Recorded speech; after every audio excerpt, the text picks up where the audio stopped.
अलीगढ़ निधि में आप सभी का स्वागत है। इस बार का लोकसभा चुनाव बेहद रोमांचक रहा, रोचक रहा। रोचक इसलिए कहा क्योंकि जो कल्पना की जा रही थी कि भारतीय जनता पार्टी बहुमत से सरकार में आएगी, वो नहीं आ पाई और विपक्ष ने एक बेहतरीन प्रदर्शन करते हुए यूपी में भी इसको भारतीय जनता पार्टी को काफी कम सीटें लेने का मौका दिया और समाजवादी पार्टी ने अपनी बढ़त बनाई। कई मामलों में ये चुनाव बहुत रोचक रहा, खासतौर से अगर अलीगढ़ लोकसभा क्षेत्र की हम बात करें तो अलीगढ़ लोकसभा क्षेत्र में भी जो मौजूदा सांसद थे सतीश गौतम, वो अंत समय में जीते। हालांकि ये जांच का विषय है कि इसमें आरोप प्रत्यारोप भी लगे। लोकसभा के प्रत्याशी पंडित केशव देव शर्मा हमारे साथ मौजूद है। पंडित जी, बहुत बहुत स्वागत है आपका। पंडित जी, एक सवाल आपसे हम पूछना चाहेंगे। पहले भी आपके चुनावों के एक्सपीरियंस रहे हैं, पहले भी आप चुनाव रहे हैं। इस बार का जो लोकसभा चुनाव है, आपको अन्य चुनावों में कैसे अलग लगा?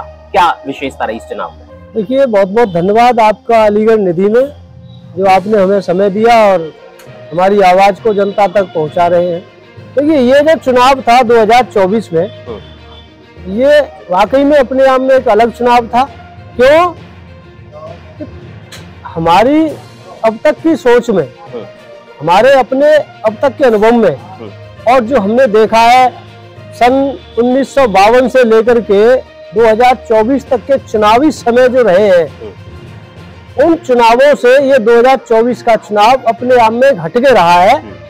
क्योंकि अभी तक जो देश में चुनाव हुआ करते थे, पिछले 10 साल से 2014 से पहले जो चुनाव हुए हैं, वो देश के विकास पर, रोजगार पर, महंगाई पर, मुद्दे पर हुए हैं, स्वास्थ्य पर हुए हैं। लेकिन पिछले 10 साल से जो चुनाव हुए हैं, 2014 का हो, 2019 का हो और ये 2024 में जो हुआ है, ये राष्ट्रीय मुद्दों को लेकर हुए हैं। और उसमें भी राष्ट्रीय मुद्दा कोई विकास का नहीं रहा, कोई एजेंडा नहीं रहा, कोई स्वास्थ्य का नहीं रहा, कोई रोजगार का नहीं रहा, कोई देश में आने वाली युवा पीढ़ी के लिए विकसित कैसे हो, शिक्षित कैसे हो, स्वस्थ वो कैसे रहे, इस पर कोई चुनाव नहीं हुआ। कोई किसी भी पार्टी ने इन मुद्दों पर चुनाव नहीं लड़ा।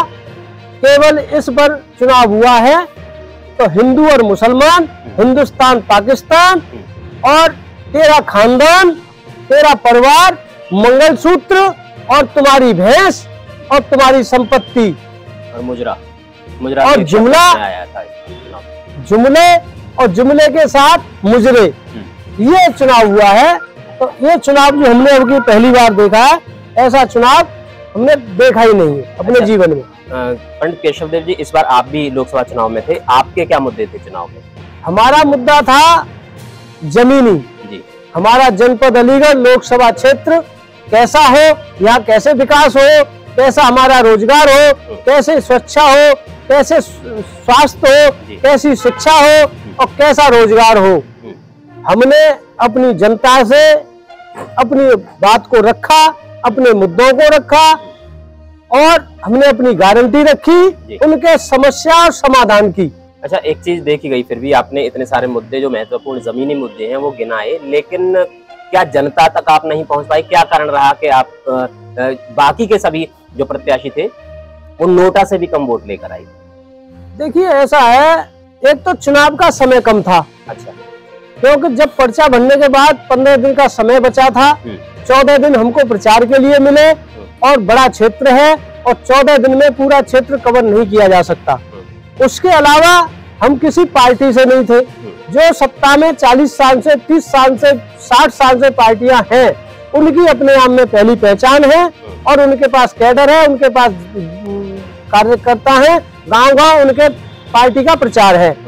लेकिन उसके बावजूद भी इन बड़ी पार्टियों के सामने हमने 14 दिन में अपना प्रचार किया, इनके सामने डट के मुकाबला किया। हमने अपनी जनता से अपनी बात रखी, लेकिन जनता को जमीनी, जनता को अपने विकास की, जनता को अपने स्वास्थ्य की, जनता को अपने रोजगार की और जनता को अपनी महंगाई से कोई मतलब नहीं है। जनता को तो जो जुमले सुनाएगा, फ्री का खिलाएगा और जो सपने दिखाएगा और हिंदू मुसलमान पर जो बात करेगा उसे वोट मिलाए। अच्छा, एक चीज देखी कि जैसा कि आपने कहा कि जनता को जुमले पसंद है और जुमले के आधार पर जनता वोट दे रही है, लेकिन एक बड़ा प्रोजेक्ट था अयोध्या का राम मंदिर, वो भारतीय जनता पार्टी ने ऐसी परिकल्पना की थी कि इस राम मंदिर से वो पूरे देश में बहुमत लेकर आएंगे, लेकिन वही लोकसभा क्षेत्र फैजाबाद वो हार गई। इसकी क्या वजह आप मानते हैं? देखिए, उसमें सनातन को दरकिनार किया गया, सनातन धर्म का अपमान हुआ, पूजा पद्धति का सम्मान नहीं किया गया, आधे अधूरे मंदिर का निर्माण हुआ, प्राण प्रतिष्ठा की गई, केवल ये चुनावी मुद्दा बना के रखा, चुनावी रोजगार बनाया मंदिर को, तो उसे जनता ने नकार दिया। क्यों? क्योंकि सनातन में सत्य की लड़ाई है, अधर्म को जगह नहीं मिलती।